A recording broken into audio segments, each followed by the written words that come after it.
Well, hey, everybody. Happy Sunday night. Actually, Saturday night. I don't even know what day of the week it is. We're getting ready to record episode 236 of Mike in the Midwest. So stand by. Let me get this ready here. I think we're ready. I think we are. How about it? Here we go. 236, about 12 hours early. Look, my hood's all over the place. It's freezing in this office. Here we go.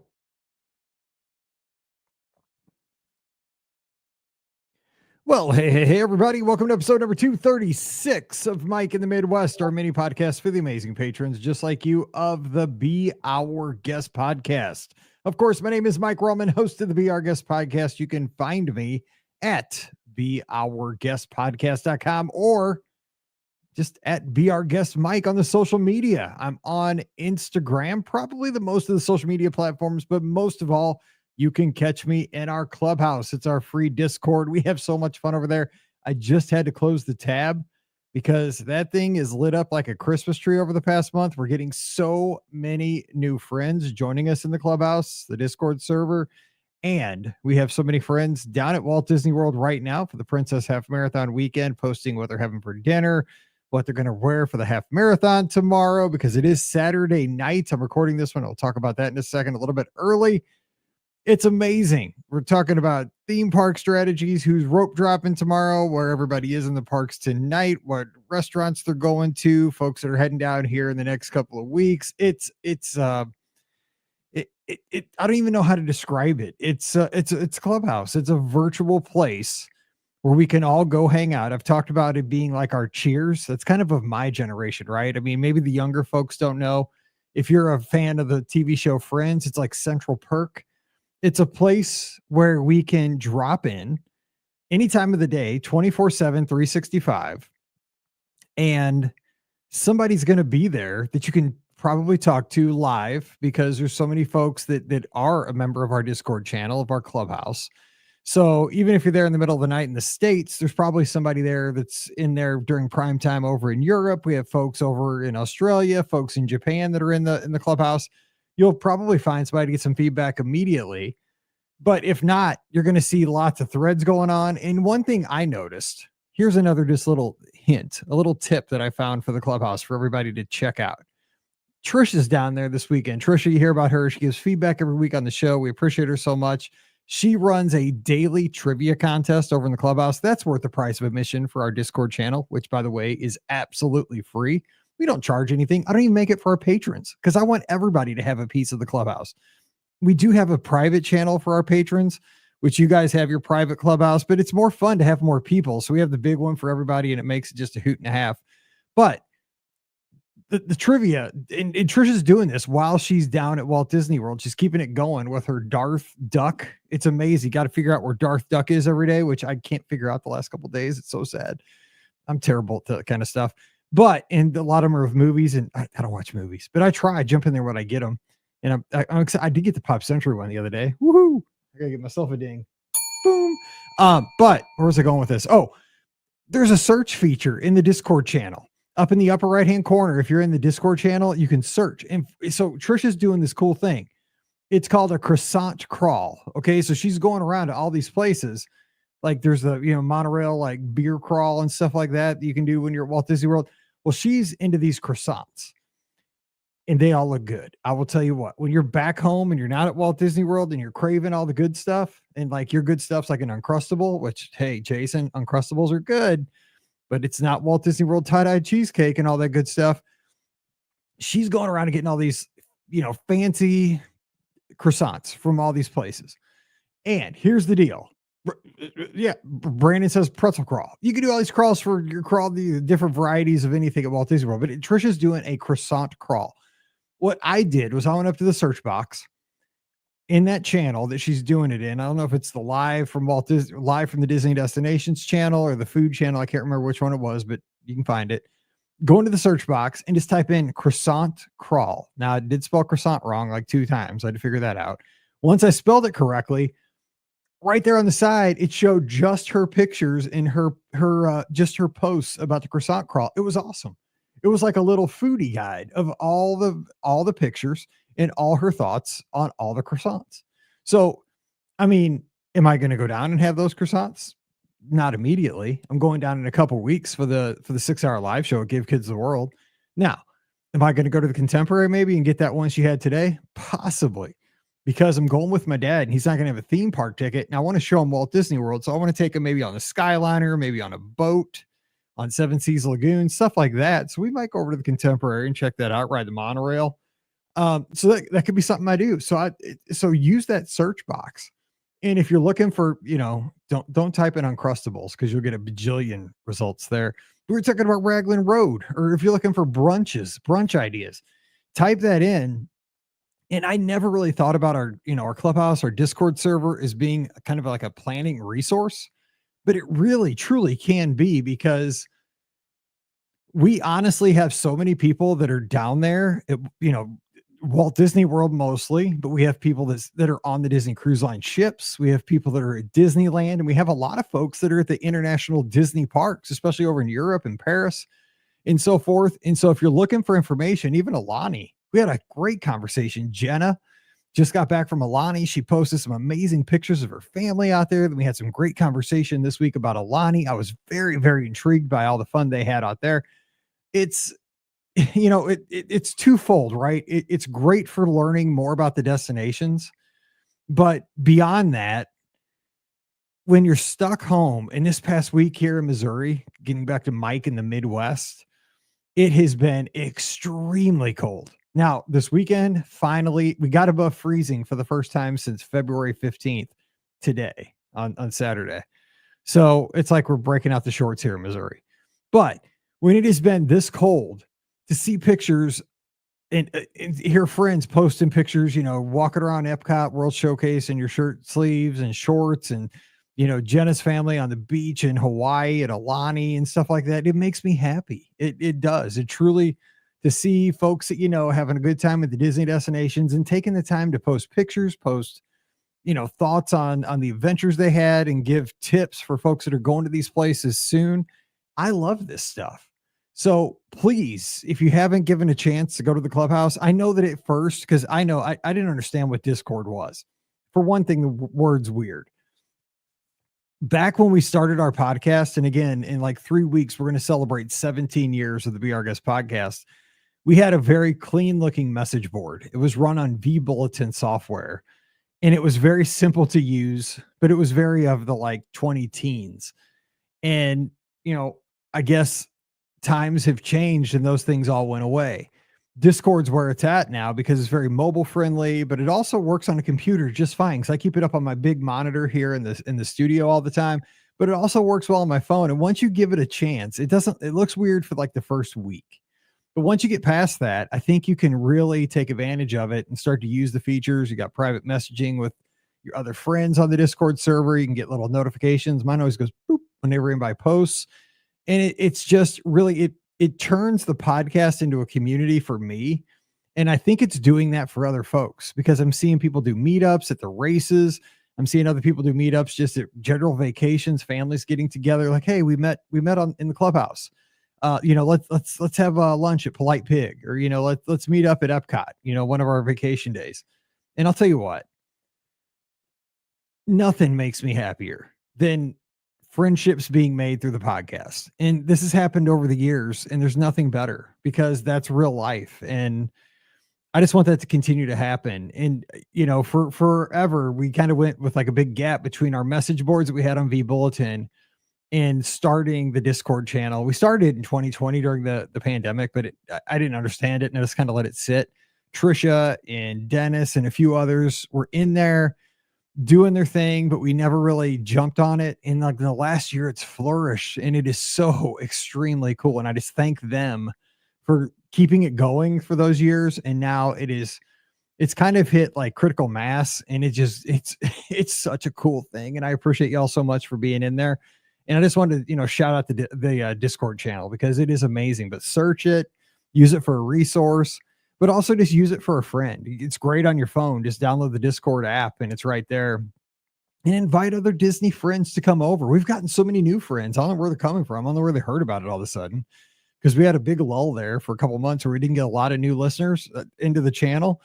And lately we've been getting a lot of new folks. So when you see somebody hit the welcome center, like that first top channel, come over and welcome them to the channel. I love that. That's really cool. And people just say, hey, thanks for coming over to the channel. So super exciting. So it's about what, that was kind of when I start the show with, was Discord channel. I love it. Like, it's making me super happy. And I just wanted to thank each and every one of you, because I get to keep up with you guys, in between shows, because we record the podcast on Mondays. I record the other show on Wednesday.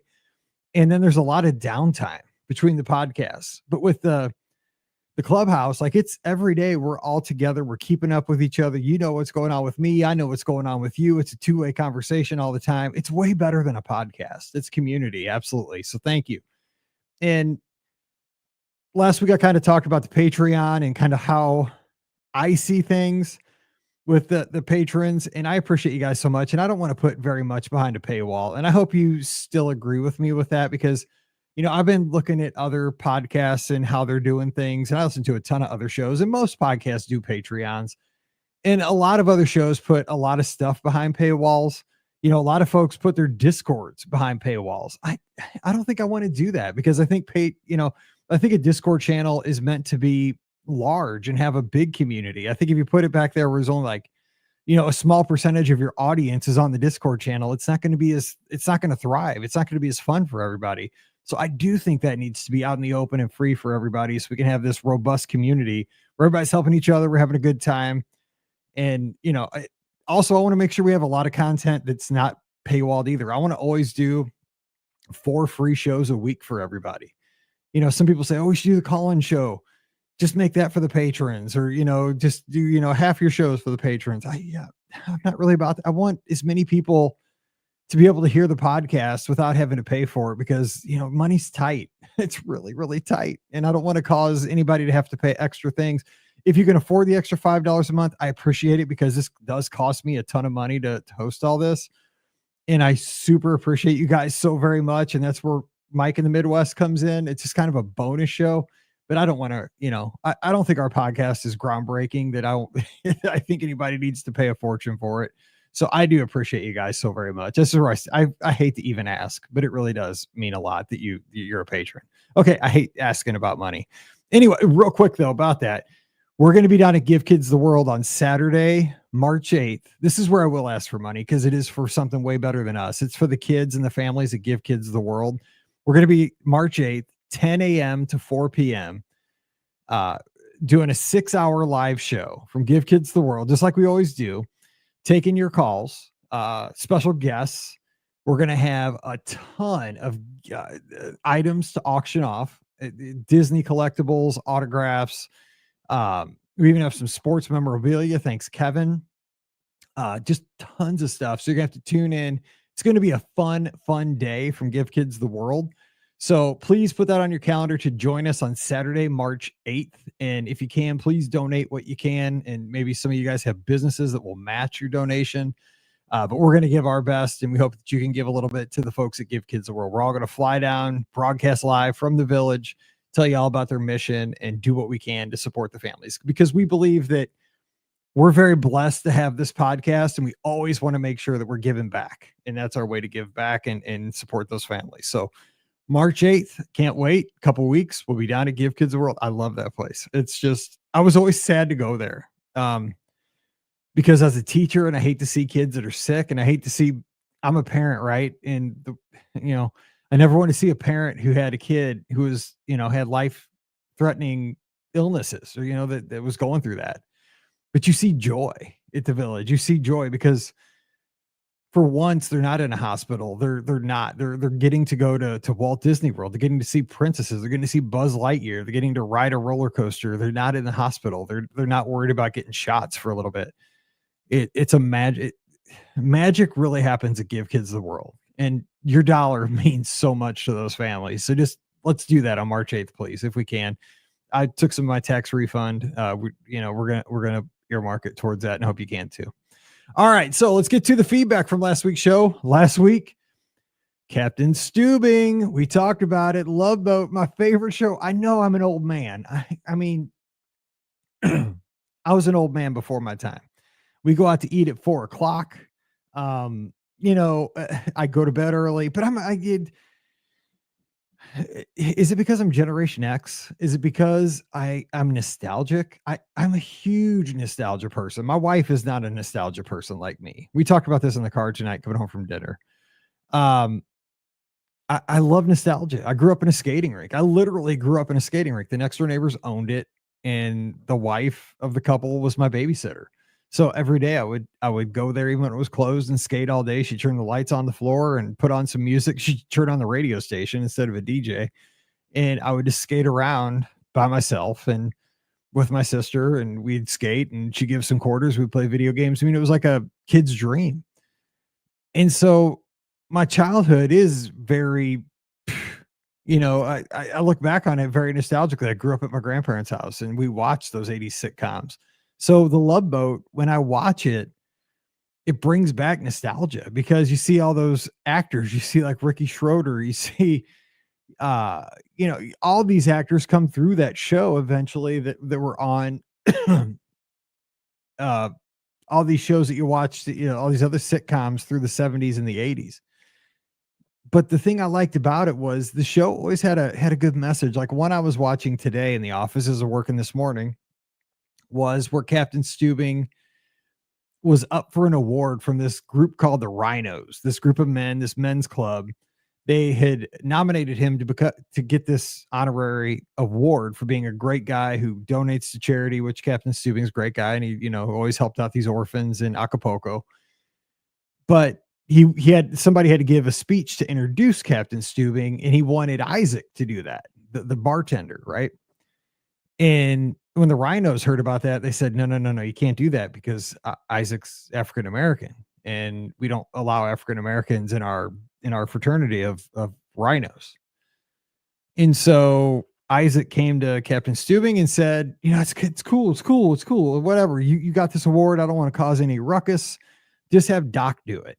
And so they talked about it, and Doc did end up getting up and giving the speech instead. And then Captain Steubing got up, looked like he was going to accept the award, and did not accept the award, and said that if he did, it'd be a terrible mark on his career, and talked about how that is just inequity. And he stood up for his friend Isaac. And I mean, that was in 1983. What a message. What a powerful message. I mean, it's a silly show. It's a silly show, but it made me proud because you have Captain Steubing with his arm around Isaac, his buddy. He stood there with his buddy, and you have like his father-daughter relationship with Vicky. There's so many. Gopher and Isaac are best friends. I mean, best friends. It's kind of how I see Scott and I, right? I mean, like we're best friends. We're distance apart, but man, he's like my brother. I love the show because of the relationships and just how there's like a good heart to the show, even though it's got some crazy stuff. It's so wacky, but it's good to the heart. So let's get to the feedback from last week's show. Francesca says, and thank you for being a patron. I appreciate you. I'm listening to this episode as I pack for my Run Disney weekend, and I'm guessing Chips is the other show you loved. Yes, I did say there was a second one. Motorcycles. Yes, Chips. And I'll tell you what, every time now that I go to Disneyland, because I've only been going since 2022, right? As soon as I land at LAX and get in an Uber and get on those highways, I swear I'm on a Chips episode because you see those mountains in the background. In every Chips episode, I swear it must have been filmed on those exact same highways, because that's exactly what Chips looks like, are those highways right there as you drive, I don't know, from LAX towards Disneyland. I'm like, oh my God, I'm in a Chips episode because I loved it. Like Ponch and I can't remember Ponch and what was the other guy? Anyway, but yeah, I grew because when I was a kid, right, my best friend was Ryan across the street. We get on our bikes and we played Chips. We played Dukes of Hazzard. So I mean, we're kids of the 80s. That's, you jumped your car or you jumped your motorcycle, your little dirt bike, a little huffy, but that's what we did. She continues. I also have fond memories of the Love Boat, and when I happen to catch it now, it's so fun to watch and see which famous actors guest starring on that episode. I wonder if you've seen the new show, Dr. Odyssey. Okay, I got a story about that. I just started this past fall, and it was billed as the contemporary version of Romance on the Seas for people who were Love Boat fans. Don Johnson is the ship's captain. I haven't caught it yet, but was curious if you gave it a try to compare the two shows. Can't beat the Love Boat for the nostalgia, though. Okay, you're not the first person to tell me that I should watch this show called Dr. Odyssey. And I haven't because, and sorry, I apologize because my wife is picking up my Target order, so I have to tell them on my way. This is on the fly here, so let me do this real quick. Okay, sorry. I know this is so professional. Okay, I'm on my way, and I gotta tell them that I'm here and I'm in. Oh, hang on. I gotta tell them. So, yeah. So anyway, it's while I got, the app is giving me 1 minute because I just told them I'm on my way, and I can't tell them immediately that I'm in spot one where she's sitting in spot one. The modern conveniences, right? The app is telling me 1 min. Sorry, this is Mike in the Midwest live on a Saturday night. This is our live Saturday nights. But yeah, Dr. Odyssey, I saw a commercial for it, and I was just like, that is too, I don't know. Um, that's too, it looked like two Dawson's Creek to me, or like two 90210, or like, what was the other one? Like, what was that other show that was like 90210? Was some place, Melrose Place. I just, I don't think I would like it. I think I like Love Boat because it is so nostalgic, and that's what I like about it. I don't know if I need a contemporary Love Boat. I think I like it because it has because I like the old actors. I like seeing the old princess ship. I like seeing, you know, e- everything about it that's old. I don't know if I would like it if it wasn't. So, okay. So here's what I send this to my wife real quick, and then we'll be caught up here. So what I do is I take a picture of my number. Do you guys do this too? Like, do you have somebody else pick up your Target order and you like take a picture of the number, the secret number, and then you tell them that you're there, but you're not? We live across the street from Target, by the way, so we can do this pretty easily because Target's like right across the divided highway from us. But anyway, okay, that's over. So I apologize for that, but my Coke Zero is calling and we're going out of town in the morning. Anyway, yes, I've heard about that. Yes, a lot of people have told me, nope, I'm out because I like nostalgia. But yes, Chips is the other show, and Captain Steubing for the win. So sorry about that. I apologize. But the dude's got to have his Coke Zero, and there were only I got the last 5 boxes of Cherry Coke Zero because they never have it at Target, and they had 5 boxes and it was on sale. And you know me, I love a good sale, so I had to get it. Okay, finally, Trisha. Speaking of Trisha, and by the way, Francesca, hope you had a great Princess weekend. Hope you continue to have a great Princess weekend. And Trisha's down there having a great Princess weekend. She ran the 5K on Friday, the Chili 5K. Says, don't scare me like that. When you started last week's episode, I was worried you were going to say Mike in the Midwest was no more due to the recording schedule. No, I just wanted to kind of talk about things. I just want to make sure you knew that, you know, how things were going. And, oh, by the way, too, so for Monday's podcast, I was really under the weather when I recorded that one. I've been having not health issues, but I just didn't feel well on Monday or Wednesday when I recorded that one. But I did it anyway. It was an open line because I had a cancellation at the last minute. So we did an open line with Scott. Wade ended up calling in. During Wade's call, I started feeling really, really bad. So at the end of the show, it kind of ends abruptly. You guys will now know. Monday show, not my best effort. And I apologize because I always want to give my best effort, but I felt terrible during that show. But we'll do better this week, I promise you. So Trish continues. My favorite show is whatever I feel like binge watching. Right now, it's The Big Bang Theory. As a kid, I would watch Price is Right and the original Star Wars movies when I was homesick. To this day, I still watch those movies when I don't feel well. Ooh, that's a good idea. Price is Right. Yes, when I was homesick, I remember. So here's what it was. When I was homesick, you would start off the day. I'd go to my grandma's usually, and she would watch me. You would watch the $25,000 Pyramid with Dick Clark. And then that would go into Press Your Luck with Peter Tomarken. And then after that would be Price is Right, because that was an hour long. Those other two were a half hour. And then that would take you to 11. And I think at 11, like Guiding, like our Young and the Restless, or like a soap opera came on until the news. So that was kind of it. But yeah, that was our day when you were sick. It was always 25 or $10,000 pyramid or $25,000 pyramid with Dick Clark, wham, pressure luck, and then uh, Price is Right at 10. And then in the afternoon, the one you couldn't miss with my grandma was called Sale of the Century. She loved that show, Sale of the Century, with Jim Perry. Oh my gosh, she loved that. And I loved it too. It was a weird show, but it was fun. Thank you for all the great memories. You guys are the best. By the way, recording this one, I didn't even say this off the top of the show. Recording this on Saturday night because I'm going to Springfield, Missouri tomorrow on Sunday for the Missouri State Cheerleading Championships to cheer on Mallory. Her squad's cheering for the state title tomorrow against 10 other schools. And so I'll be out of the studio tomorrow. No live call-in show tomorrow night because we won't get back till super late. So I didn't want you to miss the show. So here we are. So real quick, I have a couple stories about Springfield, Missouri, my time down there. So let me tell you a little bit about Springfield, Missouri. So I am in the outskirts, I'm about 20 miles west of St. Louis, where our studios are. We're in St. Peters, Missouri. That's our mailing address. We're really in Weldon Spring, Missouri, St. Charles County. So we're about 20 miles west of the Arch. If you know where the Arch is, that's probably what everybody thinks about for St. Louis. So we're in a western suburb, but where we're going tomorrow is Springfield, Missouri, which is in the southwestern part of the state, down in the Ozark Plateau. So if you know where Silver Dollar City is, or Branson, a lot of people know Branson, it's pretty close to there. It's down in that corner, down by Joplin and so forth, kind of down towards Oklahoma and Arkansas, that corner.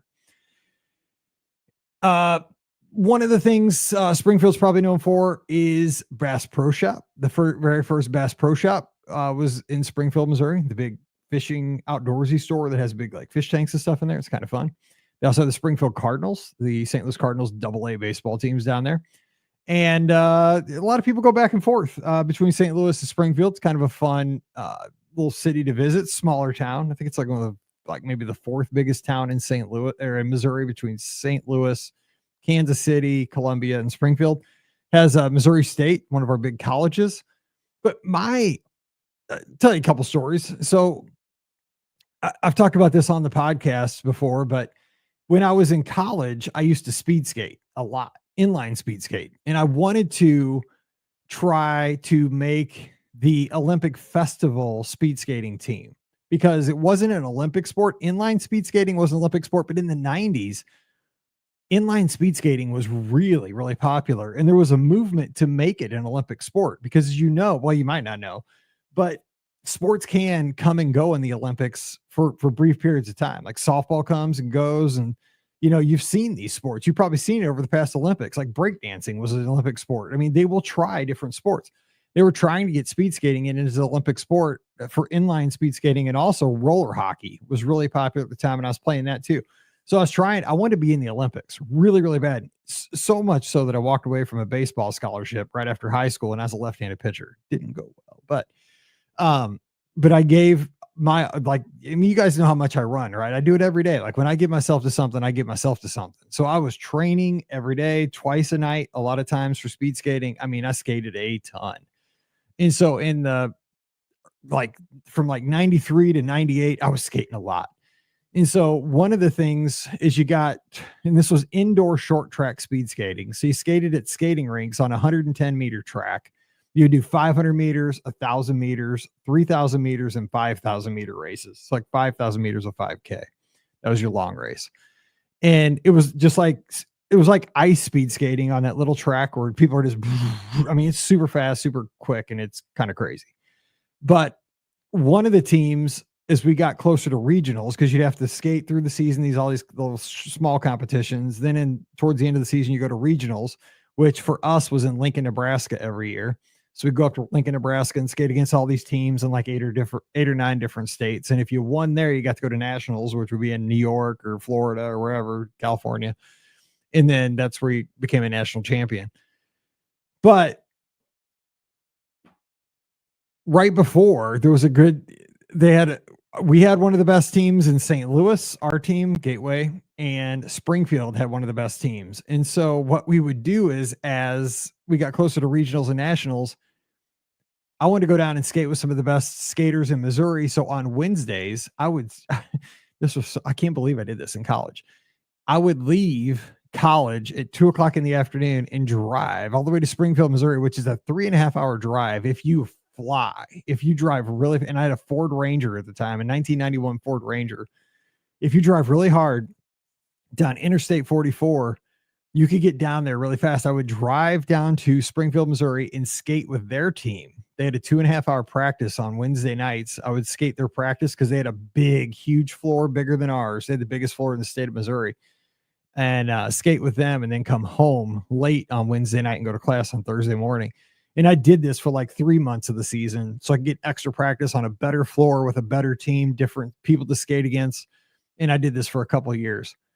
And it was great because it made you a better athlete. It made you a better skater because it made you a bigger, kind of made you a smaller fish in a bigger pond kind of situation, because you're always skating against the same people in your same city, not always the best competition. So I go down there and got to know some of the guys and gals in Springfield and got to know the lay of the land. So that was one of the things. And there were 2 rinks in Springfield that I liked. There was Skateport, which was the other one, and Skate Corral, which was the big one. Sad thing is they're both gone now. It's just one of those things like, skating rinks aren't as popular anymore. The land was valuable. And now that we go through there, like when I'm there tomorrow, because we were in the same place last year, we're going to Drury College. I went past and tried to show my wife, like, here's where the skating rinks were. And there's nothing to show you that the skating rinks were there. And the thing was, back in the day, Skate Corral, the big rink where I used to go to practice on Wednesdays, they always held an Easter Invitational. They would have this big, big competition over the Easter weekend. And it would start on Wednesday and it would go through Easter Sunday. And teams would come from all over the United States of America and skate. I mean, it was huge. It was the biggest speed skating competition in the nation. Seriously, like top 5 for the whole year. Definitely the biggest one, like in the spring. And you would get just the best competition. And you would go down on a Wednesday and you would stay through Easter Sunday. I missed so many Easters there during college because I'd be down in Springfield. And it was just fun because we'd stay at the Ramada. There was a Ramada right on the corner of like this main intersection. And you just go right down Kearney, right to the rink, and just go back and forth. And you're in college, it's like you're eating Taco Bell and Long John Silver. There's Long John Silver's right there, and all you had to do was skate, and it was great. And when you're not skating, you're at the rink watching all these other skaters from like Seattle, Washington, or Texas. And a lot of these people went on to skate in the Olympics in ice. They switched over to ice later and skated in the Olympics and won medals. And it was like the greatest thing ever. And now it's totally gone, which is really sad. But that's some of my memories that I have as far as speed skating down there. Now, where we're going to be tomorrow, we're going to be at Drury College. We're not going to be at Missouri State, which is the big university there. We're going to be at Drury College, which is a smaller college, private college. But the claim to fame for Drury College is it's the college that Bob Barker from The Price is Right graduated from. So one of my goals tomorrow is there's a Bob Barker Boulevard through campus. So I'm going to try to get my picture on the Bob Barker Boulevard sign. So we'll see if I'm successful with that. I told Pam that's one of my goals, but she kind of rolled her eyes. So we'll see how that goes. Let's see what else. As far as Springfield, trying to think. So also one time, I should tell this story. I guess I will. I also went down one time with my hockey team. We were the St. Louis Citadels. We were just playing in a tournament down there, but we were getting ready for nationals. We went and won nationals. This was like about the same time. I guess I'll tell the story. So we were playing. I had a temper. So we were playing a game against this team. You guys should have known me back then. I'm super competitive. So we were playing against a team back in Springfield. Actually, it was in a town called Republic, which is south of Springfield. It's about 10, 15 miles south of Springfield. And we were like, there's like a Friday, Saturday, Sunday tournament. So we played like on Friday and we won, and we lost the game or something, but we made it to the championship game, but we had to win 2 because we had lost one early. So we had to beat the team in the championship game back to back, because I think they made it to the championship game without losing. So we had to give them like we had to beat them the first time to get them even. So they had a loss and we had to beat them again.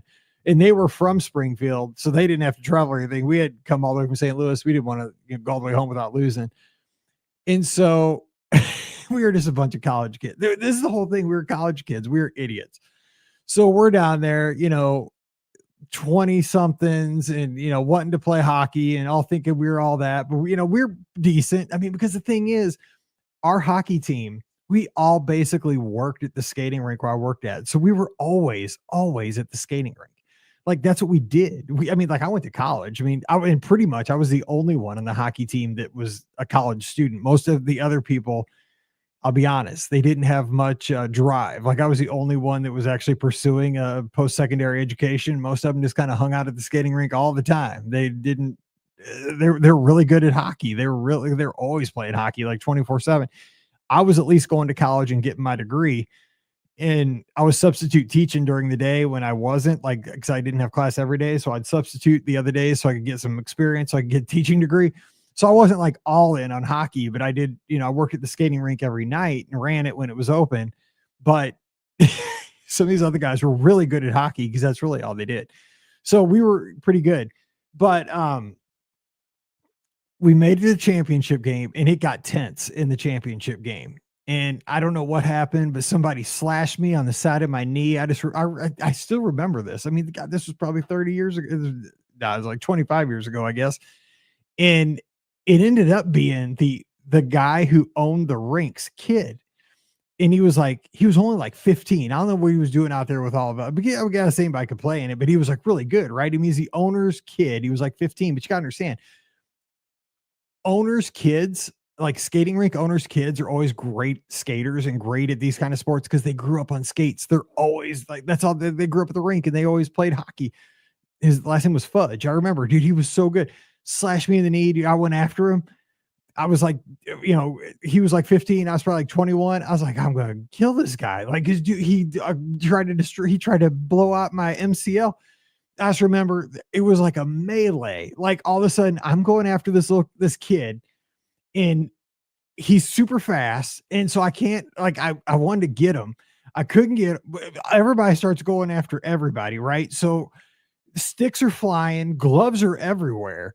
And all I know is our whole team got kicked out of the whole rink. Like, because I remember we ended up, because you really didn't fight a whole lot in roller hockey. It's more of an ice hockey thing. Like there was somebody even lost their jersey. Like they didn't even get to bring their jersey home. Like it got taken over their head, like in a fight. We got thrown out of the rink. We literally got thrown out of the rink. I think they called the cops on us. And like, we just had to grab our bags, like out of the bench and like get out. Like, I think we even like got thrown out into the parking lot, which was a gravel parking lot. Cause we were like out in the boonies of South Springfield and had to like change our stuff. Like, and I remember like the back of my pickup, like I was putting on my shoes. I'm like, did we win the tournament? Cause I think we were up like 3-2 or something, but they booted us out and they were going to call the cops on us. It was one of the wildest things ever. But I mean, we claimed the championship. That's how we're gonna do it right now. St. Louis Citadels, #1 in your hearts. So we had some fun times down in Springfield. It was always fun though, because it was close enough where you could go down to Springfield, have a good time, come back. And it was like a little mini vacation, but it wasn't far away. So I bet you have like towns like that where you are, where maybe you go down, have a good time, compete, come back and have a good time. I just wanted to give you a little show, something to kind of keep you busy. And because I'm not going to be here tomorrow, we're going to be down with the Francis Howell Cheer Squad, hopefully bringing home a state title. We'll see how that goes, but I didn't want to leave you without a show here over the weekend. So that's that. I got to get going because the Mizzou game's kicking off against Arkansas. Got to help bring in the groceries because Pam is getting back from Target and Deerberg's, our grocery store. But just want to say hello and thank you for being a patron and hope that you're having a great weekend. And shout out all of our Princess weekend racers. We're so proud of you. Thanks for sharing everything. And we are just so excited for the memories you're making down there. Thank you for being there. And thank you for sharing it with us. I wish I could be there, but second best thing is seeing all your pictures and seeing all your posts. You guys are killing it. And I am so glad that you're having a great time. So until we talk again next week, you guys have a great Sunday. Stay safe, stay healthy, and we'll see you real soon.